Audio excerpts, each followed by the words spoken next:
Copyright disclaimer.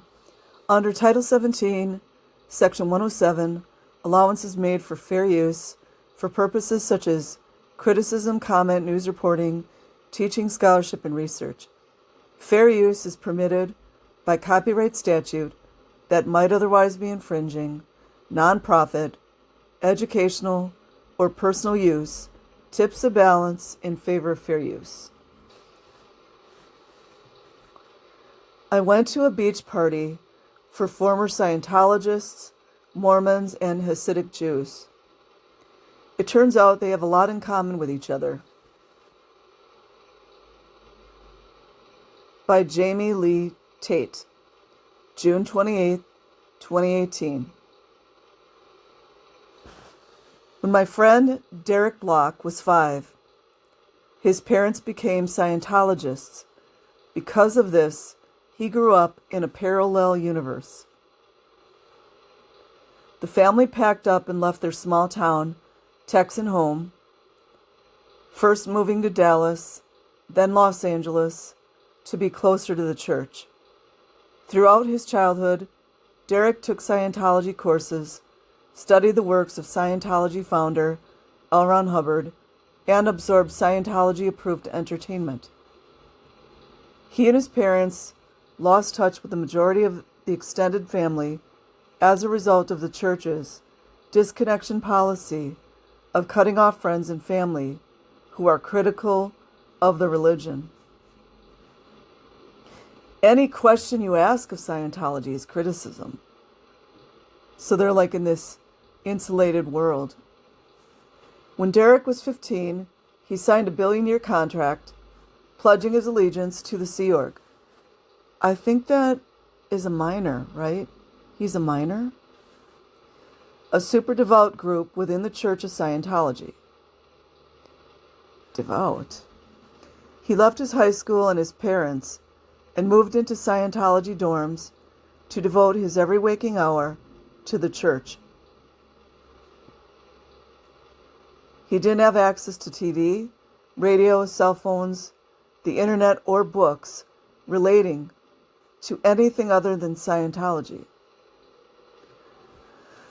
The only movie he saw was Battlefield Earth, the 2000 John Travolta movie, based on a book by Hubbard, and generally considered to be one of the worst movies of all time.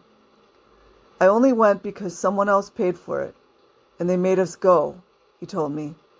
They made me see it like 3 or 4 times, and I slept through it. His journey out of Scientology was a long one.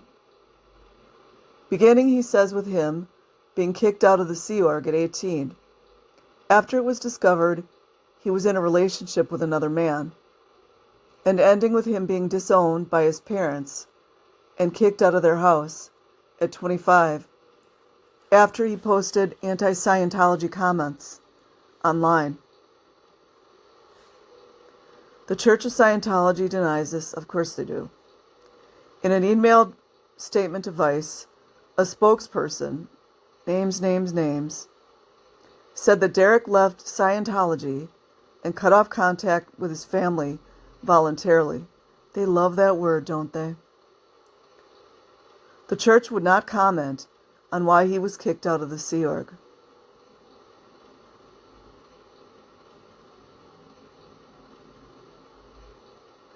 Cupcakes made by ex-Mormon Sarah Hart. The Prozac decorations are a reference to the high rate of antidepressant use in Utah, home of the Mormon Church. Through Derek, I found out about the Southern California Interfaithless Beach Party, a biannual beach meetup he attends in Orange County. The meetup is for people like Derek, those who grow up on this planet, but due to their religious beliefs, existed completely detached from our world. It's attracted former Scientologists, Mormons, Jehovah's Witnesses, Orthodox Jews, devout Muslims, and evangelical Christians. But Morris Bird, the event founder, told me it's open to anyone with a background in higher demand religions. Bird, a former Mormon, started the meetup in 2014 after noticing similarities between his experience losing his faith and that of people from other extreme religious backgrounds. When you leave that kind of community, that tends to be all-encompassing, with high expectations for doing all the things. It's like you're losing your community, he said. You don't have people you feel like you identify with. The most recent meetup, which I attended on a cold, gray day late in May, felt much like any other beach party. People sat around fire pits or under gazebos. There were folding tables with cookies, Doritos, and trays of baby carrots. The only difference was that between mouthfuls of potato salad, the people I chatted with told me stories of being raised in abusive environments, fringe beliefs, or being completely shunned by their family and friends. Through a variety of belief systems were represented, there were common factors tying the backgrounds of most attendees together. Some grew up believing that they would go to hell if they drank coffee, others that it was sinful to observe birthdays, or that Native Americans are the descendants of cursed Israelites. Henny Kupferstein, a former Hasidic Jew, told me that she was raised with very strict rules about cutting her nails. You can't do your toenails and fingernails on the same day, she said, and you can't trim them in order. You have to skip a finger and come back. All of the people there knew what it's like to live in a community that places immense pressure on you to believe and conform, where daily life is dominated by sets of strict rules. Oh, wait a minute. Doesn't that sound like the world the last 4 years? Huh. It must be just a sheer coincidence. Strict rules that don't exist in general society. And they'd all gone through the painful process of leaving. When I meet people here, we've all had the same experience. Whatever high-demand religion we left, it's the same experience, said Bruce Christensen, a 61-year-old former Mormon in the hoodie bearing the logo of the ex-Mormon subreddit. We have the same story. The people I spoke with seemed shocked by the things they used to believe. One of the ridiculous things I believed is that people who are disabled deserve to be that way because of something they did bad in a past life, Derek told me. That sometimes really makes me upset. And that's Henny Kupferstein. Kupferstein, the former Hasidic Jew, has been attending the meetups for the last couple of years. I was born and raised in what I now call a religious cult, she told me of her childhood, as part of the Bells Hasidic dynasty in Brooklyn. Girls were not allowed to get an education, she said. There's so many similarities in past societal rules, too. Because it was, 30s and 40s women weren't allowed to get education in America, I don't think. Girls were not allowed to get an education, she said. We were not allowed to speak to our brothers. Strict separation of the sexes. That also causes, I believe, my personal opinion, that causes a lot of these weird, unhealthy sexual habits and deviations. And I'm not saying everyone in cults like that, but it does cause a lot of, just look at all of the very strict Middle Eastern countries with that extreme Islam and all the things that go on there. No shade to Muslims. I'm just saying that it does cause problems. We had 2 different bathrooms, boys and girls. There was no education at all. Oh, that's a big theme there, isn't it? All of these cults, the same thing, no education. They don't want people waking up. There was no education at all, no secular education. We were not allowed to read or speak in English.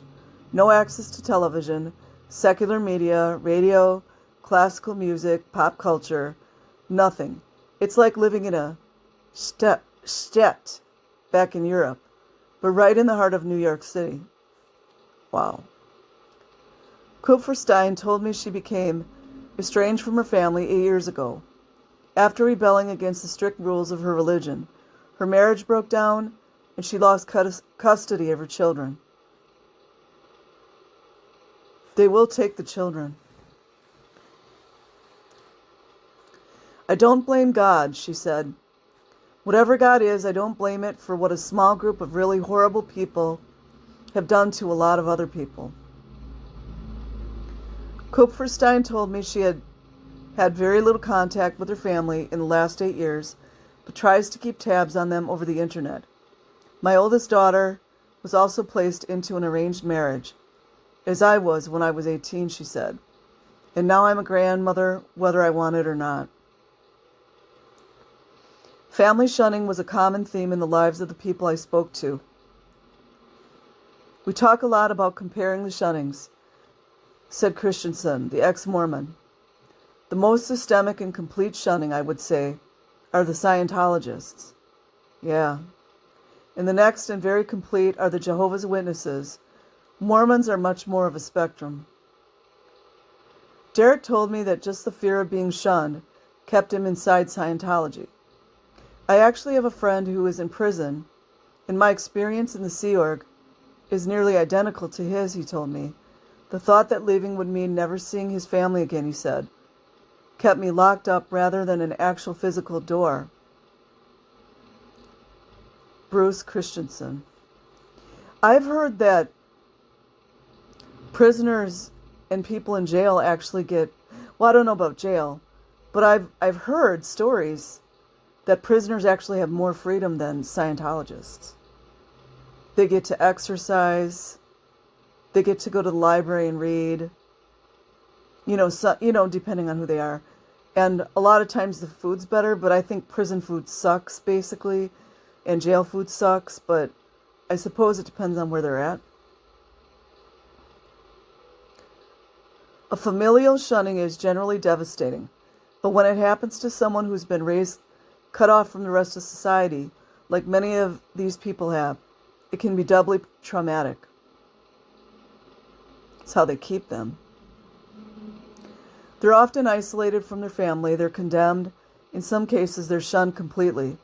Bird, the event's founder, told me while cooking a batch of ribs. In some cases, if they're not shunned, their family treats them differently. They feel like they don't have anywhere to be around people who understand them.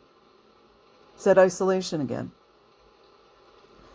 Jacqueline Hernandez, 24, explained that familial rejection was just one of the many painful things to come out of the 5 years ago when she lost her Jehovah's Witness faith as a result of an intense 4-hour Google session. It just felt like completely groundbreaking and painful, she said. I felt like I'd been lied to. I hadn't been allowed to make friends in high school or go to college. There's the education again. Or have normal upbringing or celebrate birthdays. I never hung out with anyone from school. I tried to not make friends, and all of that was now a waste. And I also wasn't going to live forever, so I had to face my mortality. Fear. That's the injection of fear. The people I spoke to told me they appreciated the meetup as they can find it hard to relate to other people. Like Derek, many spent their childhoods completely removed from mainstream pop culture, so lack a shared set of references with most Americans. But Kupferstein said that, while she still hasn't figured out the difference between Star Wars and Star Trek, she feels there are more fundamental differences. I was raised to be communal, she said. That's the hive mind. No identity, no sense of self. I had no idea what my favorite hair color was, or shoe style, or anything like that. I just knew what I needed to do to contribute to the collectivist group. My self-worth was measured by how much I contributed to the community. So stepping away from that and finding out that there's no such concept in America. Most people are very individualistic. It's all about them, and I had to learn that it isn't a selfish thing. It's what life requires of you. Also, on a larger scale, that's the duality. It's a duality.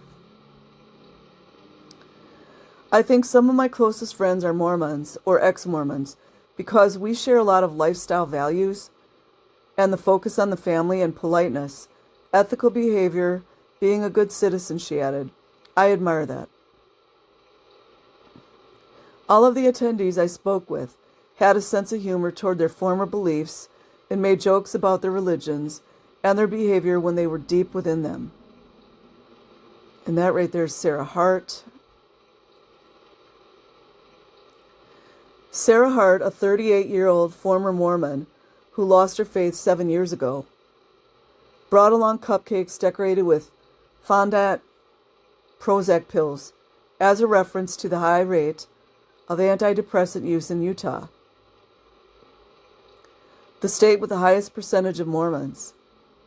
I was like super depressed too when my marriage was falling apart because I got married way too young for the wrong reasons, she explained. There's the child marriages again. And I'm not going to shut up. I'm going to make fun of it. She also came equipped with a Bible, a Mormon hymn book, and some tithing slips, which she threw into the fire pit towards the end of the afternoon. I like to make fun of things, she said, because if you can laugh at something, it has no power over you. Follow Jamie Lee Curtis Tate on Instagram. Okay, guys, I will leave a link for the article in the description box. Like and subscribe if you choose. Have a good day or good night wherever you are. Peace.